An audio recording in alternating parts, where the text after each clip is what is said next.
ऐसे देश में रह रहे हैं जहां इतिहास ही नहीं और जितने भी विषय हैं, सिलेबस किसने बनाया हमें पता तक नहीं। हिंदू मुस्लिम दंगा फसाद भाईचारा इन चीजों की बात करने लगते हैं।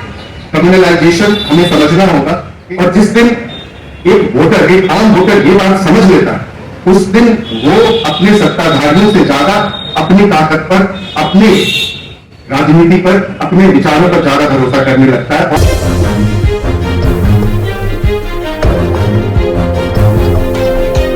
जिस तरह से इन्होंने एक चीज पर की दाद देनी होगी कि जितने प्रभावी तरीके से इन्होंने इस चीज को समझा है और उसका इस्तेमाल किया है। हमारे अभी एक सिलेबस आया है, पिछले 6 वर्षों से दिल्ली विश्वविद्यालय का नाम वर्ल्ड रिकॉर्ड्स में आना चाहिए, गिनीज बुक में। कोई कैटेगरी ऐसी नहीं है, लेकिन आ सकता है।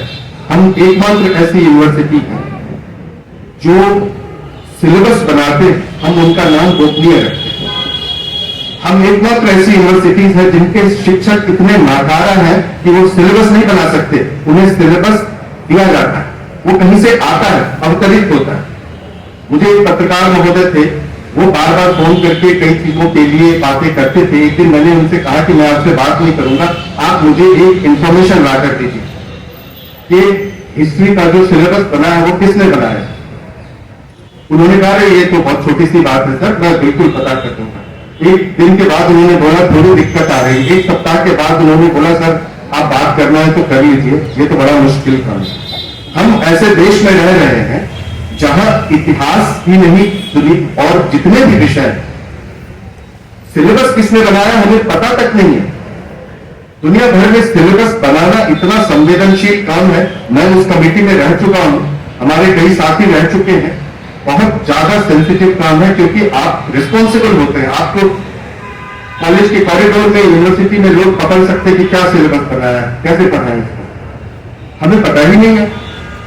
दूसरी बात, जो नए सिलेबस में आप देखेंगे, हम अक्सर जब कम्युनलाइजेशन की बात करते हैं तो हिंदू मुस्लिम दंगा फसाद भाईचारा इन चीजों की बात करने लगते हैं।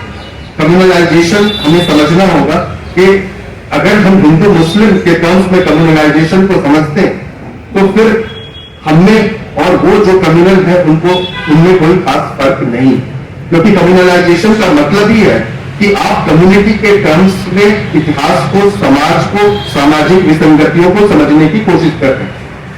और इसलिए यहां पर सबसे जो दिलचस्प चीज कि जिस तरह से उन्होंने हिस्ट्री का सिलेबस बनाया है, उसमें 2 बातें बड़े महत्वपूर्ण है। इन्होंने हिंदू मुस्लिम के रूप में इसको कहा कि ये हिंदू राजा है, ये मुसलमान राजा, जैसे अंग्रेज इतिहासकार किसी जमाने में करते थे। पुराने बातों को ये लाना चाहते हैं तो उसमें कभी कभी ये बहुत पुरानी बातें नहीं, बस अंग्रेज तक ही पहुंच पाते हैं, वहीं की बातें उठाते हैं। दूसरी बात कि जब इतिहास में हम समाज के बारे में, सामाजिक विसंगतियों के बारे में, सोशल स्ट्रगल्स के बारे में, जेंडर के बारे में, कास्ट के बारे में, क्लास के बारे में, इनइक्वालिटी के बारे में, या जिस तरह से सत्ता बनती, जिस तरह से महानता गढ़ा जाती, उसके बारे में अगर हम इतिहास में पढ़ाते तो इतिहास का छात्र, चाहे वो कल को इतिहास पढ़े या ना पढ़े, वो इस बात को जरूर सीख कर जाता है कि समाज में वास्तविक बदलाव लोगों के द्वारा लाई जाती है, किसी महापुरुष के द्वारा नहीं।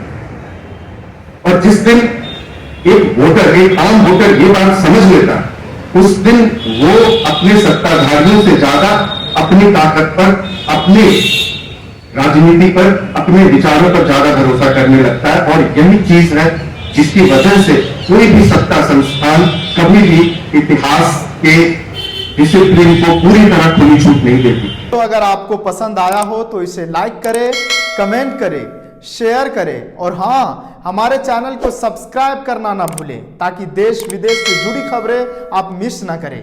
क्योंकि कोरोना काल में 2 गज दूरी, मास्क है जरूरी। नमस्कार।